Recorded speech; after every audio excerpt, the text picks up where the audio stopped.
Hey guys, Rahul here again, and today we're taking a look at the AK-12 BattleField 4's Dickbutt. Now, for all of you that don't have a clue what Dickbutt is, it's basically my AK in CSGO. Now, in CSGO, you can purchase skins for your weapons, and they sometimes turn out to be very expensive.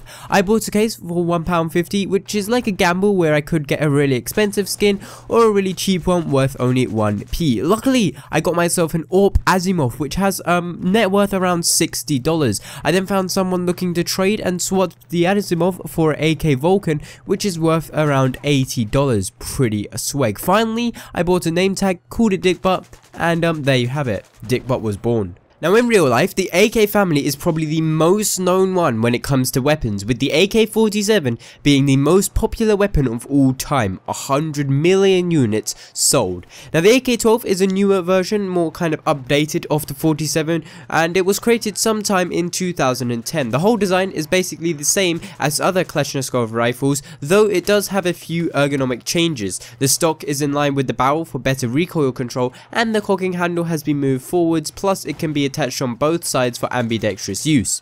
In video games, the AK-47 has been featured countless amounts of times, but when it comes to the AK-12, only a few have adopted it. This is probably due to how new it is, and I'm sure though in the years to come we'll be seeing it making a bigger appearance in the big titles. So far we've only seen it in BattleField 4 and Call of Duty Ghosts, though we are going to see it make a return in Call of Duty Advanced Warfare. In Battlefield Hardline we won't be seeing the AK-12, but in fact the AKM, which is pretty cool in itself. In game, the AK-12 is the first AR you'll get your hands on, but don't let that put you off thinking it's really bad. With the right attachments and playstyle, you can be wrecking anyone on the battlefield.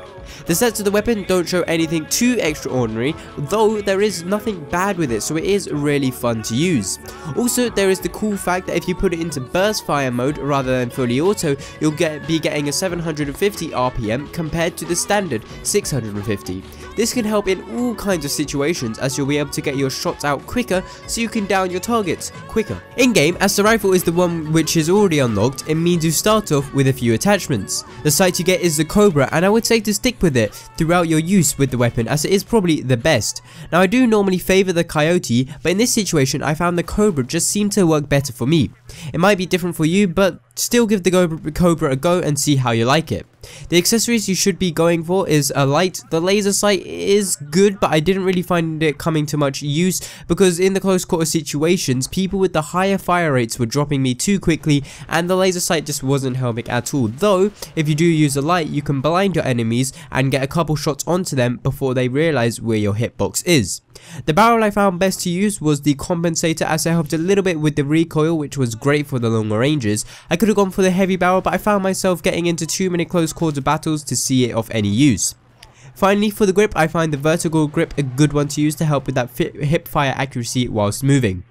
Now, how you should be playing with this weapon, the kind of style you should be using, is mid to close range combat. You can go for the longer range kills, but it does take quite a long time to down your enemies. 6 shots, and normally they're going to be moving, so you're going to have to like trace them and stuff and get shots onto them. But I find if you're going for the medium range kills and even close quarter kills, you can be taking out your enemies. You could even slap on a suppressor and go sneaky peeky like behind enemy lines. I know lots of people love sneaky peeky like, so that could be a good thing to do, but as a whole, just going in trying to go for the medium range kills, it's going to be working out for you. But that is it for the AK-12. I hope you enjoyed my video, and if you did, leave a like, but if not, leave a dislike. Though be sure to tell me why this was in the comments below. And as always, I'm Rahul, and I'll catch you on the battlefield.